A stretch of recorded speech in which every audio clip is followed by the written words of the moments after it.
Hi, we're Lewis and Shelley, and in April 2022 we quit our jobs to travel the world. We began our adventures in the UK, touring around in a camper van, but now we're about to embark on our biggest adventure yet, where we'll be Interrailing Europe for 80 days.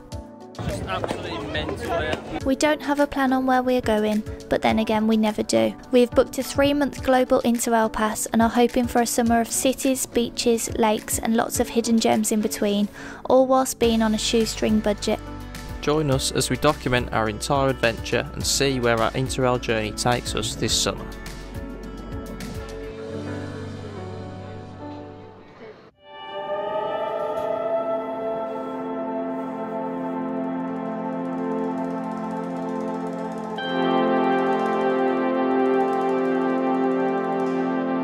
So we just checked out a Trek hostel.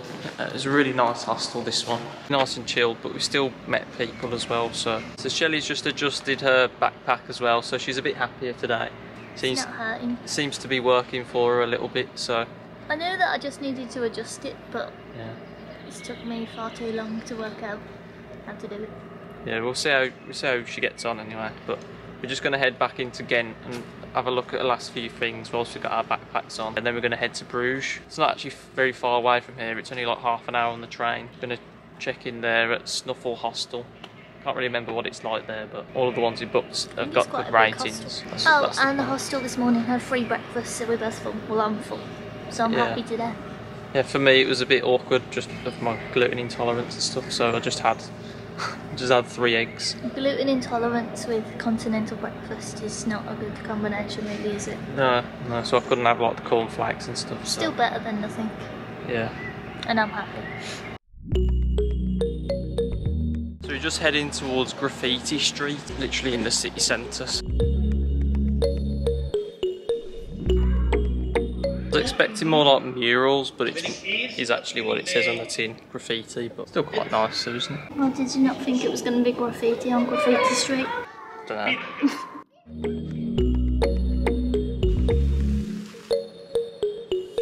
The cool thing about Ghent is it's a fairly flat city. It's similar to Amsterdam in that everyone here seems to cycle. Just outside the train station there's like a huge bike park. I think you can hire them in a lot of places here, so probably an easy way to get around.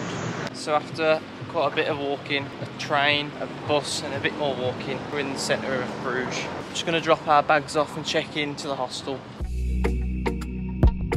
Right, so we've arrived at our hostel, we've checked in, and I just thought we'd do a little hostel tour. She's bed down here, and I'm all the way over there in the top corner, but this time around I've got a plug socket above my bed, which is helpful. So just out there we've got the lovely city of Bruges. So we just came to the kitchen to have a look at the cooking situation. The oven is out of order, so that is a bit of a spanner to the works, but there's a toaster, microwave and hobs, so I mean it's quite a nice little like kitchen area though, still quite spacious. Bruges is the capital of the Flemish-speaking region of West Flanders in northwest Belgium. The historic city centre of Bruges is a UNESCO World Heritage Site due to large parts of the city's medieval heritage remaining intact. Bruges is often referred to as the Venice of the North due to its extensive and beautiful network of canals which encircle the city. So on this chapter of finding something to eat in a foreign country, what have you gone for today?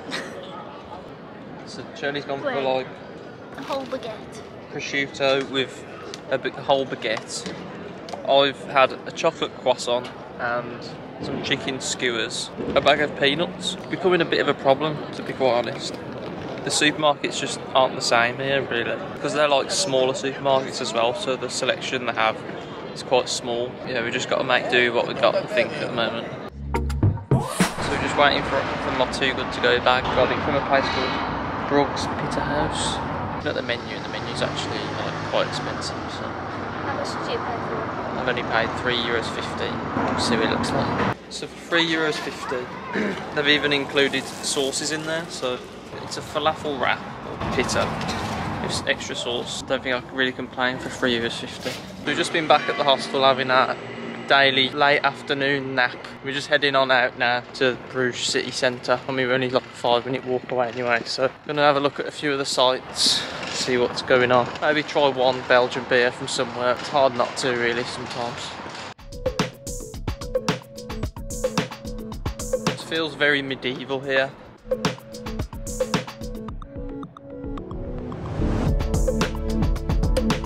This area is where all the merchants from the 13th to the 15th century lived, all the rich ones. So all these buildings were their actual mansions. Interesting. Yeah. This area is called Market Square. The belfry is actually 83 metres tall, so that's probably me nearly 83 times. No, I'm joking, I'm not that small.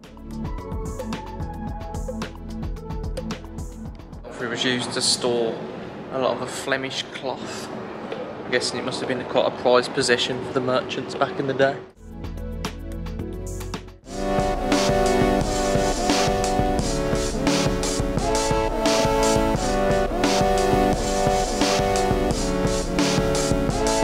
Welcome to my dungeon.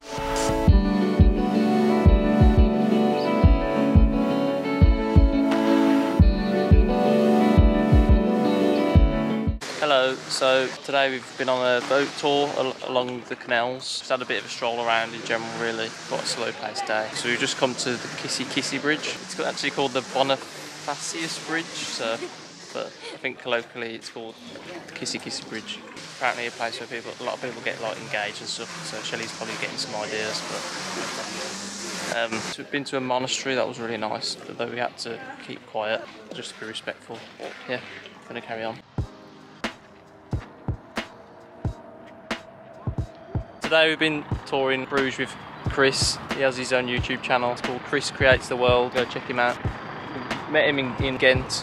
He was in the same hostel as us, and then we met up with him here as well. So Just go click the little subscribe button down here for these guys because they're doing a lot of cool stuff. cheers, yeah. It's just at the edge of the city. There are these 3 windmills, which are quite cool. This one's called the Bon Chier Mill. Going around the city as well is these cool canals.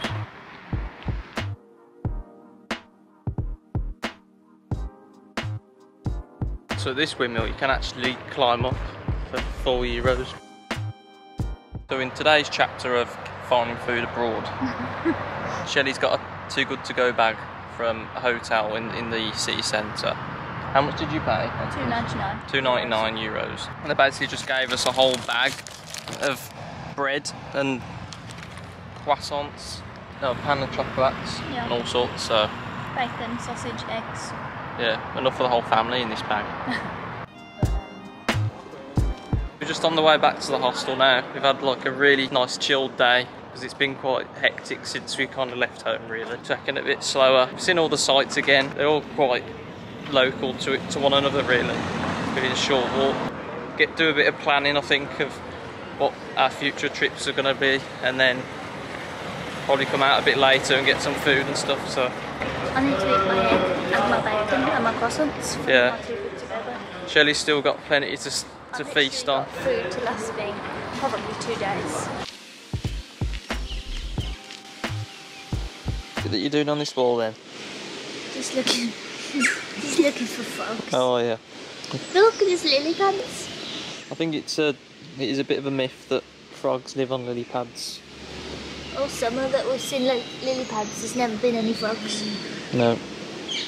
So we've just come out for a bit of an evening stroll. Found this really nice park in the south part of the city. It's called Mini Water Park.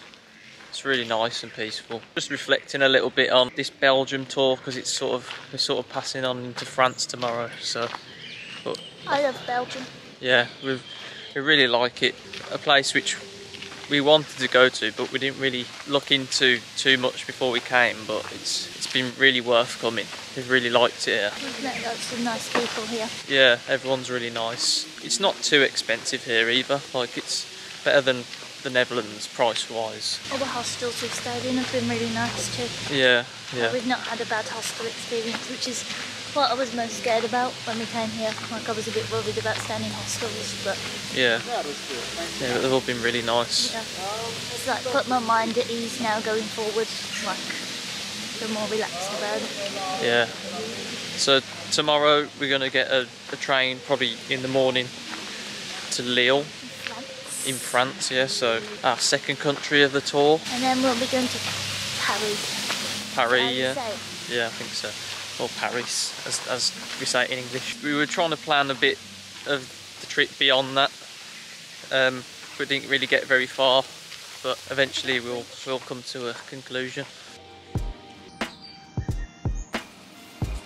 So we've been in Bruges for, well, this is our second night, but really I think you could spend just the one night here really. It depends if you want to like take your time and like relax here, or if you just want to just get it all done in a day, I suppose. Yeah, because it is possible to do it in a day because it's not that big, but yeah, it's been kind of nice to just like relax and like take it in slowly.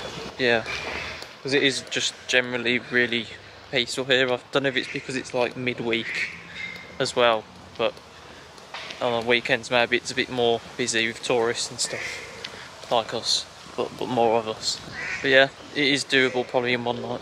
After an incredible first week exploring Belgium, coming up next we move on to the next leg of our adventure in France. Make sure you tune in and don't forget to like and subscribe. Thank you all for watching, and we'll see you in the next adventure.